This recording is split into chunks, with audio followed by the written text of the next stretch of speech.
Assalamualaikum warahmatullahi wabarakatuh. Bismillahirrahmanirrahim.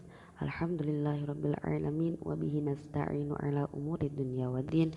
Assalatu wassalamu ala asyrafil anbiya'i wal mursalin sayyidina wa maulana Muhammadin wa ala alihi wa sahbihi ajma'in, amma ba'd.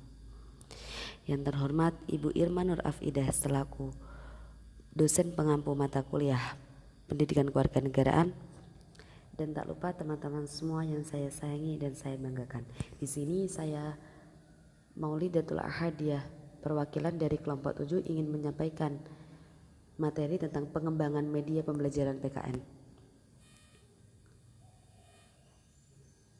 Nah, kelompok 7 ini terdiri dari Mas Nurdin Alif Adi Sofyan, Mas Muhammad Dimyati, saya sendiri, Mbak Iva Zuhratul Imamah, dan Mbak Sri Atun. Nah, apa saja sih yang akan kita bahas dalam materi kali ini, yakni pengertian media pembelajaran PKN, pengembangan media pembelajaran PKN, macam-macam pengembangan media pembelajaran PKN, fungsi dari pengembangan media dalam pembelajaran PKN, dan yang terakhir yakni kelebihan dan kekurangan dalam media pembelajaran PKN. Masuk ke pembahasan yang pertama, yakni pengertian media pembelajaran PKN. Kata media berasal dari bahasa Latin yakni medius, yang secara harfiah berarti tengah, perantara atau pengantar. Dalam bahasa Arab, media adalah perantara atau pengantar pesan dari pengirim kepada penerima pesan. Jadi media pembelajaran adalah perantara atau penyampaian pesan dari guru kepada siswa. Nah, yang dimaksud pesan ini yakni berupa materi pembelajaran yang akan dipelajari oleh siswa tersebut. Yang kedua, pengertian pengembangan media pembelajaran PKN. Nah, apa sih pengertian dari pengembangan media pembelajaran PKN tersebut? Pengembangan media yang dimaksud adalah suatu cara yang sistematis dalam mengidentifikasi, desain, produksi, evaluasi, serta pemanfaatan media pendidikan untuk mencapai tujuan pembelajaran tertentu. Secara garis besar, kegiatan pengembangan media pembelajaran terdiri atas 3 langkah besar yang harus dilalui, yakni perencanaan, produksi, dan penilaian. Urutan langkah-langkah yang harus diambil dalam pengembangan program media yakni ada 6 langkah. Yang pertama, menganalisis kebutuhan dan karakteristik siswa tersebut, merumuskan tujuan instruksional dengan operasional dan khas. Yang ketiga, merumuskan butir-butir materi secara terperinci yang mendukung tercapainya tujuan. Yang keempat, mengembangkan alat pengukur keberhasilan. Yang kelima, menulis naskah media. Dan yang terakhir, mengadakan tes dan revisi. Sebelum membuat media pembelajaran, pendidik harus memperhatikan beberapa persyaratan pembuatannya. Persyaratan tersebut meliputi syarat eduktif, syarat teknis, dan syarat etika. Adapun penjabaran mengenai syarat tersebut akan dilanjutkan dari kelompok saya selanjutnya. Saya akan menjelaskan mengenai syarat-syarat yang harus diperhatikan oleh pendidik dalam membuat media pembelajaran. Yang pertama ada syarat edukatif.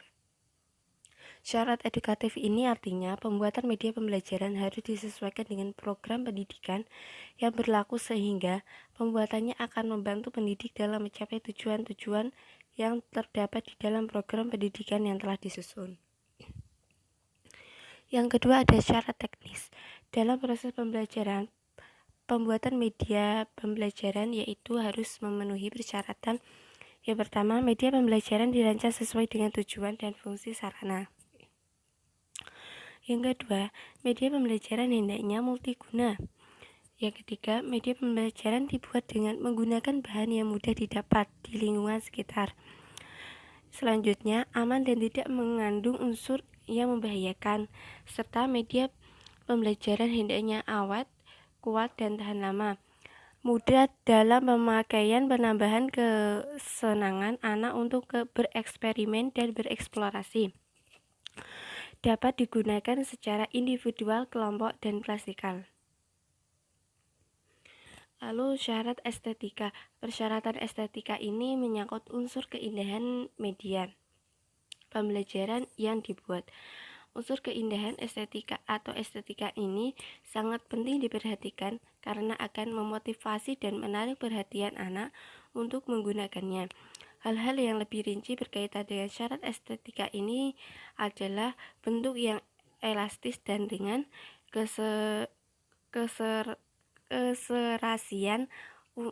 keserasian ukuran atau tidak terlalu besar atau tidak terlalu besar atau terlalu kecil. Lalu yang terakhir, warna atau kombinasi serasi dan Perkenalkan, nama saya Iva Zuhrotul Imamah, NIM 1913000029. Di sini saya akan menjelaskan mengenai jenis-jenis dari media pembelajaran PKN. Macam-macam atau jenis dari media pembelajaran PKN yang pertama adalah media grafis. Media grafis adalah media visual yang menyajikan fakta atau gagasan melalui penyajian kata-kata, kalimat, angka, dan simbol atau gambar. Media grafis ini dapat berupa media cetak, media gambar diam, media audio, ataupun media audio diam, dan juga media film. Media cetak adalah media visual yang pembuatannya melalui proses percetakan ataupun printing. Yang kedua, media gambar diam adalah media visual yang berupa gambar yang dihasilkan melalui proses fotografi.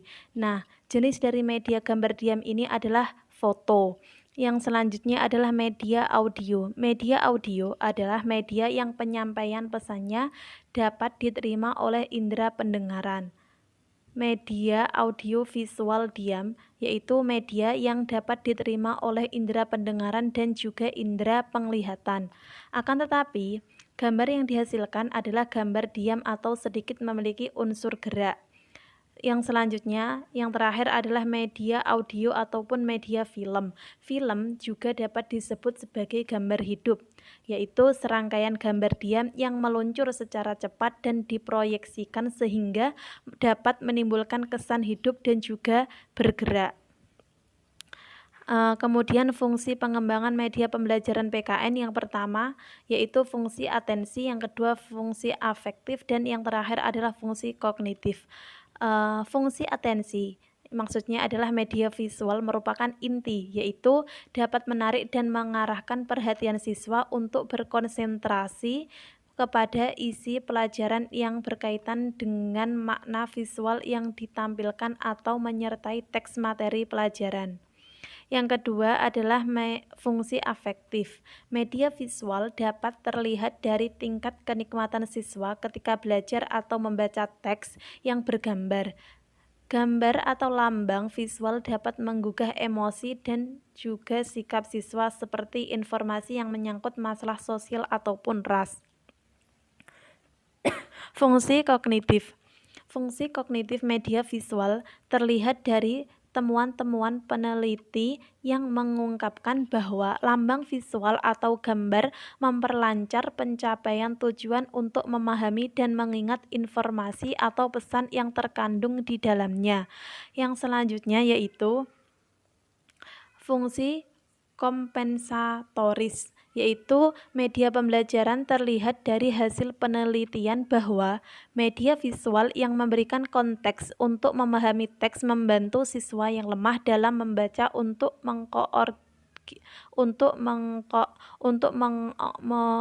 mengorganisasikan informasi dalam teks dan meningkatkannya kembali. Nah, yang pertama dari fungsi kompensatoris yaitu media pembelajaran dapat memenuhi 3 fungsi utama apabila media itu digunakan untuk perorangan, kelompok, atau kelompok pendengar yang besar jumlahnya, yaitu motivasi, minat atau tindakan, menyajikan informasi, dan juga memberi instruksi. Terima kasih. Di sini saya akan menjelaskan mengenai kelebihan dan kekurangan dari pengembangan media pembelajaran PKN. Media yang pertama yaitu media grafis. Kelebihannya adalah memberikan kesan sederhana karena menggunakan bahan-bahan yang ada di sekitar. lalu bersifat fleksibel dan praktis dan mudah untuk digunakan, dan bisa digunakan untuk semua jenis dan jenjang pendidikan. Lalu biaya yang dikeluarkan dalam pembuatannya relatif murah dibandingkan dengan media pembelajaran yang lain. Lalu memudahkan dan mempercepat pemahaman siswa terhadap pesan yang disajikan.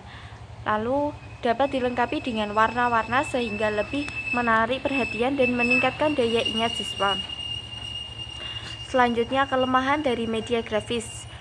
Kelemahannya yang pertama yaitu membutuhkan keterampilan khusus dalam pembuatannya, terutama untuk gambar yang lebih kompleks. Kedua, penyajian pesan hanya berupa unsur visual, sulit untuk menggambarkan gambar yang sebenarnya 3 dimensi kemudian dikonversi menjadi gambar 2 dimensi. Yang ketiga, tidak dapat menunjukkan maksud pesan secara utuh karena hanya berupa gambar-gambar sehingga tanggapan dari pengguna bisa berbeda-beda. Selanjutnya, media audio. Kelebihan dari media audio ini sendiri adalah bahan pengajaran akan lebih jelas maknanya sehingga dapat lebih dipahami oleh para siswa dan memungkinkan siswa untuk menguasai tujuan pengajaran lebih baik. Lalu, mengajar akan lebih bervariasi, tidak semata-mata komunikasi verbal melalui penuturan kata-kata oleh guru, sehingga siswa tidak bosan dan guru tidak kehabisan tenaga, apalagi bila guru mengajar untuk setiap jam pelajaran. Lalu siswa lebih banyak melakukan kegiatan belajar sebab tidak hanya mendengarkan uraian guru, tapi juga aktivitas mengamati, melakukan mendemonstrasi, dan lain-lain. Selanjutnya, pengajaran akan lebih menarik perhatian siswa sehingga dapat membutuhkan motivasi belajar. Ya, terima kasih atas waktunya. Selanjutnya saya akan melanjutkan materi yang sebelumnya telah disampaikan oleh Mbak Sri Anton, yakni kelebihan dari media audio. Dan sekarang di sini akan menyampaikan kekurangan ataupun kelemahan dari media audio.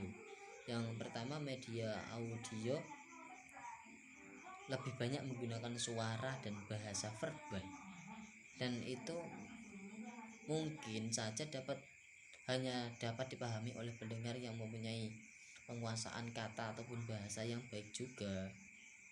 Dan untuk penyajian materi melalui media audio nanti lambat laun akan menimbulkan verbalisme bagi pendengarnya. Terus selanjutnya, untuk objek yang disajikan media audio akan kurang detail dan kurang sempurna. Dan yang selanjutnya ini adalah media cetak. Kelebihan dan kekurangan media cetak. Untuk kelebihannya, media cetak akan dapat menyajikan pesan ataupun informasi dalam kapasitas yang banyak. Pesan dan informasinya juga dapat dipelajari oleh siswa sesuai dengan kebutuhan ataupun minat dan kecepatan masing-masing dari siswa tersebut. Dan materi yang disampaikan dapat dipelajari oleh siswa kapan dan di mana saja karena media cetak mudah dibawa. Dan selanjutnya ini adalah dilengkapi dengan gambar dan warna, dan itu akan menjadi daya tarik tersendiri bagi media cetak karena bisa menambah minat bagi siswa yang membacanya, karena apabila dilengkapi gambar dan warna kan akan menjadi lebih wah atau lebih menawan. Dan yang selanjutnya, untuk perbaikan revisi akan sangat mudah dilakukan. Untuk kelemahannya sendiri dari media cetak itu antara lain dalam pembuatannya membutuhkan waktu yang cukup lama, dan media cetak bahannya akan mudah rusak dan mudah sobek. Dan ini yang terakhir, media gambar diam. Kelebihan bila dibandingkan dengan media grafis, media gambar ini akan menyajikan materi yang lebih konkret atau lebih nyata, dan perbandingan dari objek yang sebenarnya itu lebih tepat. Untuk pembuatannya sendiri dari media gambar diam ini akan lebih mudah dan harganya lebih terjangkau atau lebih murah.